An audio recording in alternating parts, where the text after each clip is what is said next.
Когда солнце начало садиться за тихий лес, мужчина по имени Майкл увидел душераздирающее зрелище. Перед ним стоял медведь, по мохнатой морде которого текли слезы, и умолял о помощи. Сердце Майкла замерло, когда он попытался понять причину печальных криков медведя. Для Майкла не было ничего необычного в том, что он натыкался на медведя в дикой природе.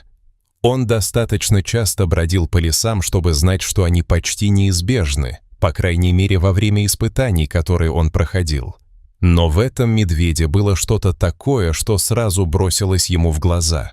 Он не выказывал гнева или агрессии, но и не убегал. Казалось, что медведь даже плачет. Первым побуждением Майкла было увеличиться в размерах и громко закричать в надежде отпугнуть медведя.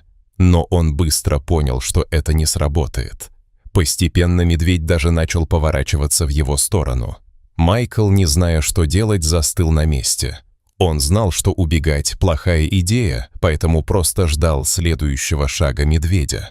Медведь двигался осторожно и расчетливо. Не то чтобы он хотел причинить Майклу какой-то вред, это была очень странная ситуация даже для Майкла.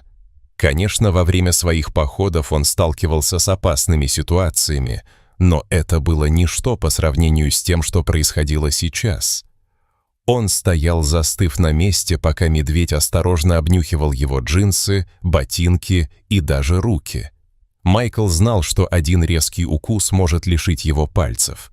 Его сердце бешено колотилось, когда медведь медленно отступил назад и встал на задние лапы.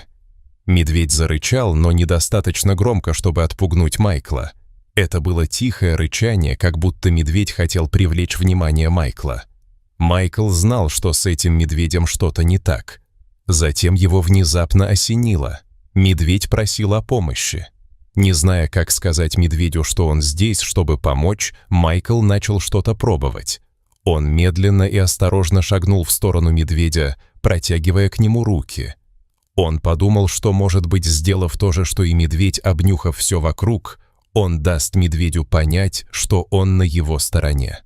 И, к его удивлению, это действительно сработало. Медведь подпустил Майкла совсем близко, и когда тот перестал притворяться, что все обнюхивает, медведь снова опустился на четвереньки и пошел прочь. Майкл вздохнул. И это все, чего хотел от него медведь? Ну, очевидно, что нет, потому что, сделав несколько шагов, медведь оглянулся и заметил это. Майкл не последовал за ним. Тогда он громко зарычал, приказывая Майклу следовать за ним. Теперь Майкл был на 100% уверен, что медведь хочет, чтобы он последовал за ним. И Майкл повиновался. Он направился к медведю, и как только медведь заметил, что Майкл направляется в его сторону, он тоже двинулся в путь. Пока они шли по тропе, в голове Майкла роились мысли. Что, если медведь обманул его, и они на самом деле были на пути к смерти Майкла? Было так много всяких «если бы», что у Майкла закружилась голова. Он быстро понял, что думать обо всех этих обреченных сценариях бесполезно и только усиливает беспокойство. Он должен был доверять своему здравому смыслу и даже мнению этого дикого медведя, что он в безопасности и что его не съедят заживо. Медведь вел его по тропе, по которой он уже планировал подняться, пока не прошло почти 30 минут. Затем медведь внезапно сошел со следа, и Майкл на секунду остановился. Как он мог найти дорогу обратно на тропу после того, как помог медведю выбраться? Он не мог рисковать и заблудиться в лесу, но медведь потерял терпение. На этот раз он зарычал громче, когда заметил, что Майкл снова остановился. Он даже оскалил зубы. Майкл понял, что у него нет времени искать дорогу назад. Ему оставалось только надеяться, что его опыт поможет ему. И он снова двинулся в путь, внимательно следя за медведем. Он изо всех сил старался запомнить все, что бросалось ему в глаза. Они никак не могли переправиться, не будучи унесенными течением, но он знал, что медведь тоже это понимает. Так зачем же он привел его сюда? Он внимательно огляделся в поисках детеныша, который нуждался бы в помощи, но никого не было. Внезапно медведь начал расхаживать по берегу реки. Майкл понял, что медведь на самом деле хотел, чтобы он перешел на другой берег, но, вероятно, понял, что это уже невозможно. Накануне прошел сильный дождь, который мог быть причиной чрезмерного уровня воды в реке. Медведь успел. Возможно, он пересек реку до того, как вода поднялась так высоко. Внезапно Майкл услышал звук, доносившийся с другого берега реки. Он сразу почувствовал, что они очень близко к тому, с чем медведю нужна помощь, но как, черт возьми, он мог пересечь такую опасную реку? Он снова услышал звук, но не мог понять, что бы это могло быть. Он совсем не походил на голос медвежонка. Медведь все еще нервно расхаживал по берегу реки. Время от времени он рычал и даже опустил лапу в воду, чтобы перейти, но затем быстро передумал, поняв, что у него это никогда не получится. Майкл огляделся и заметил, что что-то парит над рекой в нескольких метрах ниже. Он быстро направился к нему, надеясь, что медведь не подумает, что он убегает. Майкл подошел к тому, что выглядело как импровизированный мост, ненадежному сооружению из поваленных деревьев и лиан, перекинутому через бурлящую реку. Он заколебался, осознавая риск, но беспокойная походка медведя и его случайные взгляды подтолкнули его вперед. Глубоко вздохнув, Майкл ступил на мост. Каждое движение было обдуманным, его взгляд был прикован к конструкции под ним, проверяя ее прочность. За ним наблюдал медведь, его дыхание было заметно в прохладном воздухе. Когда Майкл медленно продвигался по мосту, каждый скрип дерева и движение лиан вызывали у него приступ страха. Он старался не смотреть на бурлящую воду внизу, сосредоточившись на твердой почве впереди. Его руки крепко сжимали лианы, грубая текстура впивалась в кожу. Каждый шаг был свидетельством его решимости помочь медведю, понимания срочности его действий. Стоя на берегу реки, медведь наблюдал за мостом и медленным продвижением Майкла. Казалось, он понимал, на какой риск идет Майкл, и колебался, разрываясь между инстинктивным страхом перед неустойчивым мостом и необходимостью в помощи. Наконец, сделав неуверенный шаг, медведь положил лапу на мост. Конструкция слегка покачнулась под его весом, но устояла. Ободренный медведь медленно последовал за Майклом, не сводя с него глаз, как с источника доверия. Добравшись до другой стороны, Майкл выдохнул, хотя и не осознавал, что задерживал дыхание. Он обернулся и увидел, что медведь делает последние шаги по твердой земле. В глазах медведя было явное облегчение, как и в глазах Майкла. Мгновение они просто стояли, человек и медведь на пороге неизвестности, связанные общим испытанием. Сердце Майкла бешено колотилось не только от того, что он переходил дорогу, но и от осознания предстоящего путешествия. Медведь, который теперь был на одной стороне с Майклом, встряхнулся, словно избавляясь от страха перед переходом. Майкл с благоговением наблюдал, как медведь повернулся и бросил на него взгляд, который казался почти благодарным. Возникло чувство понимания, молчаливого согласия, что они были в этом вместе. Майкл последовал за медведем, который вел его все глубже в лес, вступая в мир, далекий от знакомых ему троп, ведомый неожиданным спутником. Следуя за медведем, Майкл углубился в лес.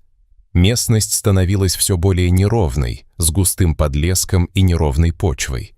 Он заметил, что медведь передвигался по местности с легкостью, которая резко контрастировала с его осторожными шагами. Лес вокруг них казался древним, нетронутым цивилизацией. Жажда приключений у Майкла смешивалась с растущим беспокойством, когда он осознавал, что забрел в дикую местность, которую мало кто видел. По мере того, как лес смыкался вокруг них, чувство изоляции усиливалось. В голове Майкла бушевал вихрь любопытства и дурных предчувствий.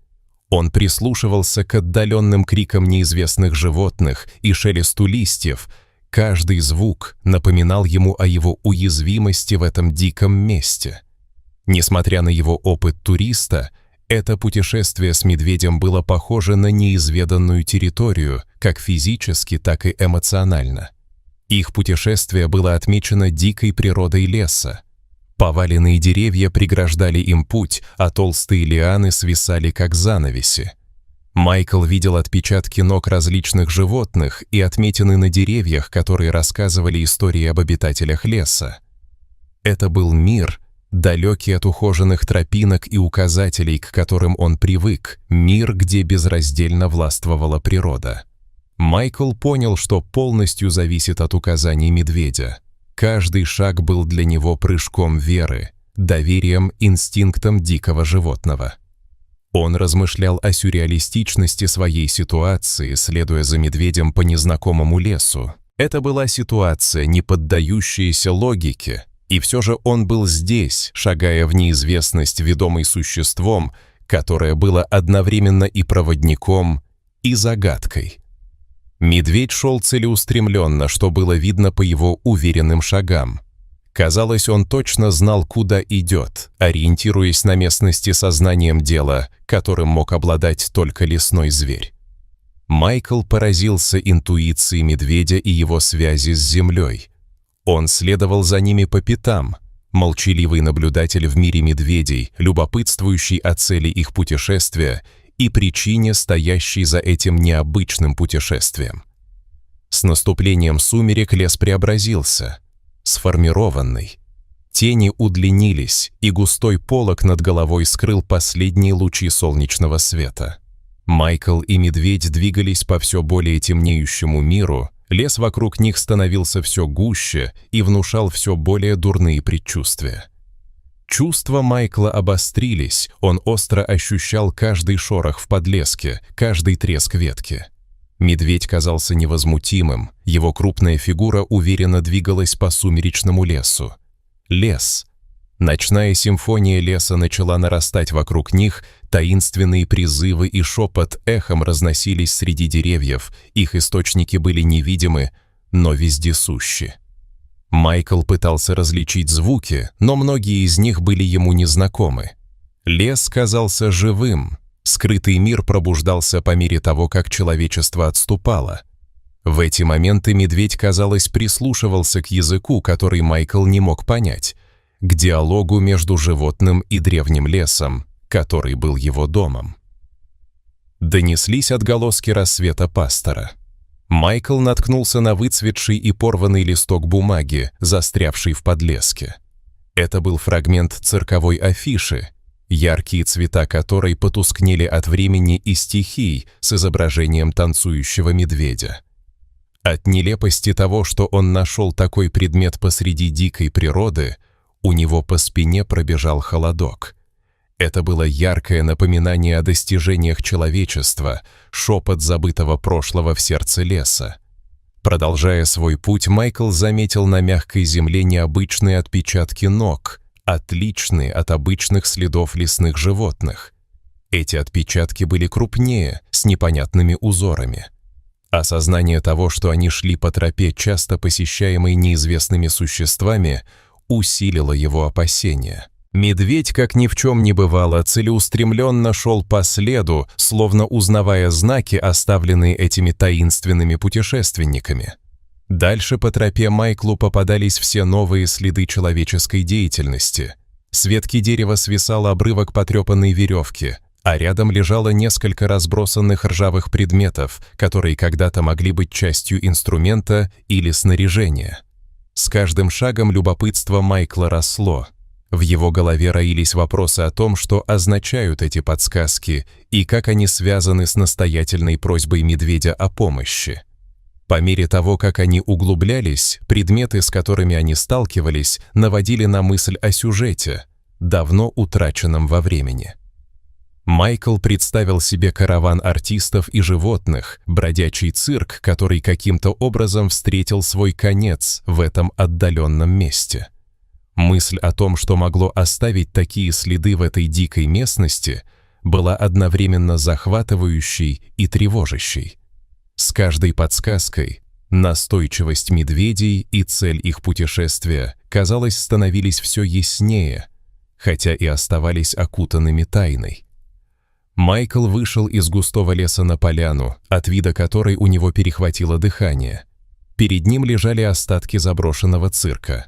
Большое шапито, когда-то бывшее символом радости и чуда, теперь было изодрано в клочья и выцветало, а его полосы выбелены стихиями. В их глазах читались пренебрежение и тоска. Вид этих существ, столь неуместных в этой пустынной картине, задел сердце Майкла за живое. Реальность их положения, когда они оказались запертыми и брошенными в этом заброшенном цирке, стала суровым напоминанием о жестокости, с которой им пришлось столкнуться. Заброшенный цирк был местом контрастных эмоций, выцветшие афиши и остатки красочных декораций намекали на то, что когда-то здесь царили смех и аплодисменты, а теперь на смену им пришли всепоглощающая тишина и печаль. Казалось, что радость, которую когда-то здесь испытывали, внезапно угасла, оставив после себя лишь отголоски своего существования. Майкл почувствовал глубокую грусть, когда прогуливался среди реликвий цирка. Когда они бродили по территории цирка, Майкл заметил, что поведение медведя изменилось. Он двигался с ощущением чего-то знакомого, его ноздри раздувались, когда он вдыхал старые запахи. Медведь часто останавливался, глядя на клетки, а затем на Майкла, словно призывая его понять. Это было место упадка и запустения, скрытый уголок мира, где воспоминания о смехе и радостных возгласах превратились в навязчивое безмолвное запустение. Мрачная реальность, представшей перед Майклом картины, ошеломила его. Животные, с которыми явно плохо обращались и которыми пренебрегали, вызывали у него глубокое чувство печали и гнева. Он переходил от клетки к клетке, наблюдая за существами, которые оглядывались на него со смесью страха и безнадежности. Майкл проверил свой телефон на наличие сигнала, надеясь связаться со службой спасения животных или с кем-либо, кто мог бы помочь. Это была гонка со временем, и Майкл был полон решимости сделать все, что в его силах, чтобы изменить судьбу этих забытых животных. В отчаянной попытке Майкл вытащил свой телефон, его пальцы дрожали, когда он набирал номер, вызывая помощь. Сигнал был слабым, едва заметный в этой отдаленной части леса. Он расхаживал по поляне, высоко подняв телефон, отчаянно надеясь, что сигнала хватит хотя бы на то, чтобы позвонить. Наконец установилась слабая связь, и Майкл быстро объяснил срочность ситуации. В его голосе звучали отчаяние и решимость. Голос Майкла звучал ровно, но настойчиво, когда он описывал местоположение и ужасные обстоятельства заброшенного цирка и содержащихся в нем животных. Он уставился на экран, надеясь, вопреки всему, что его сообщение было достаточно ясным, что помощь придет. Они осознали реальность своей изоляции, а вместе с ней и чувство угасающей надежды. Он посмотрел на небо, которое уже начинало темнеть, и понял, что ближайшие часы будут решающими. Майкл приготовился провести ночь рядом с клетками, понимая необходимость присматривать за животными. Он находил некоторое утешение в спокойном присутствии медведя, молчаливого союзника в условиях неопределенности. Время от времени тихое рычание медведя, шелест перьев и топот лап создавали навязчивую мелодию, которая эхом разносилась по поляне. Майкл чувствовал беспокойство животных, их тревогу, ощутимую в прохладном ночном воздухе. Это было напоминанием о серьезности их положения, укрепившим его решимость обеспечить их безопасность до прибытия помощи. В тихие ночные часы Майкл размышлял о невероятном путешествии медведя и своей неожиданной роли в нем. Он представил себе звуки приближающихся машин, голоса спасателей, начало освобождения животного. Предвкушение было окрашено тревогой, страхом, что помощь может не прийти вовремя. И все же приближение рассвета поддерживало его настроение, служа маяком надежды в обволакивающей тьме. Всю ночь медведь оставался рядом с Майклом, молчаливо наблюдая за ним. Между ними существовала негласная связь, взаимопонимание, возникшее благодаря совместному опыту. Случайные взгляды медведя и тихие звуки, издаваемые им время от времени, казались общением, признанием их партнерства в этом бдении. Майкл ощутил чувство товарищества с медведем, связь, которая преодолевала барьеры между человеком и животным, объединенными общей целью защитить тех, кто не мог защитить себя сам. Когда первые лучи рассвета пробились сквозь деревья, Майкл услышал отдаленный шум приближающихся машин. Его сердце затрепетало от надежды. Вскоре появилась колонна спасательных машин, возглавляемая защитниками дикой природы и представителями правоохранительных органов. Майкл почувствовал облегчение, когда поприветствовал команду. Они быстро оценили ситуацию, на их лицах была смесь шока и решимости. Для Майкла прибытие спасательной команды стало долгожданным обещанием спасения животных. Когда началась спасательная операция, команда раскопала темное прошлое заброшенного цирка. Старые документы, найденные на месте, свидетельствовали о его незаконной деятельности, включая браконьерство и незаконную торговлю экзотическими животными. Животные. Майкл объяснил, что медведь привел его сюда, раскрыв тайну, которая долгое время была скрыта в глубине леса. Мрачная история цирка, теперь разоблаченная, рисует мрачную картину эксплуатации и жестокости, которые оставались незамеченными в течение многих лет. Обнаружение заброшенного цирка и последующая спасательная операция быстро привлекли внимание средств массовой информации. Прибыли журналисты и новостные группы, которые запечатлели драматическое развитие событий. Интервью с Майклом и командой спасателей рассказали о бедственном положении животных и незаконной деятельности цирка. Эта история быстро распространилась, привлекая внимание к правам дикой природы и темной стороне эксплуатации животных. Это стало предметом обсуждения, вызвав бурю эмоций в обществе и дебаты по этому вопросу. После спасательной операции расследование деятельности цирка вызвали широкий резонанс в вопросах благополучия и охраны животных. История забытого цирка и его жертв среди животных высветила необходимость ужесточения законов о защите дикой природы и этичного обращения с животными в неволе. Медведь, когда-то участвовавший в этом трагическом шоу, стал символом стойкости и надежды.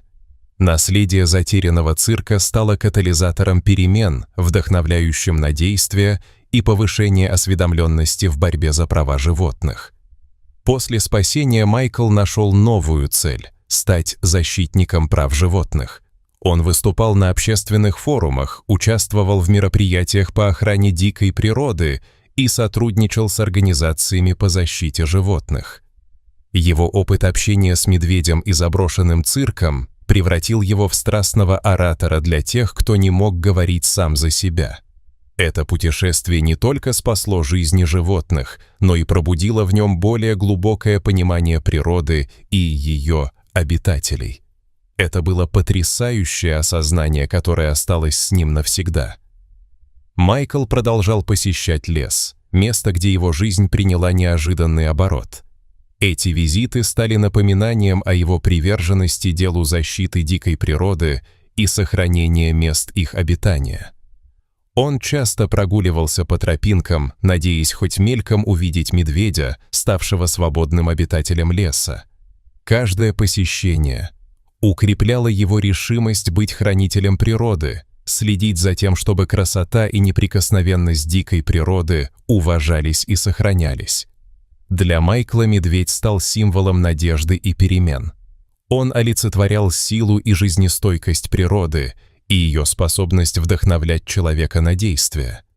Хотя он не видел медведя при каждом посещении, его наследие продолжало жить в его работе и пропаганде.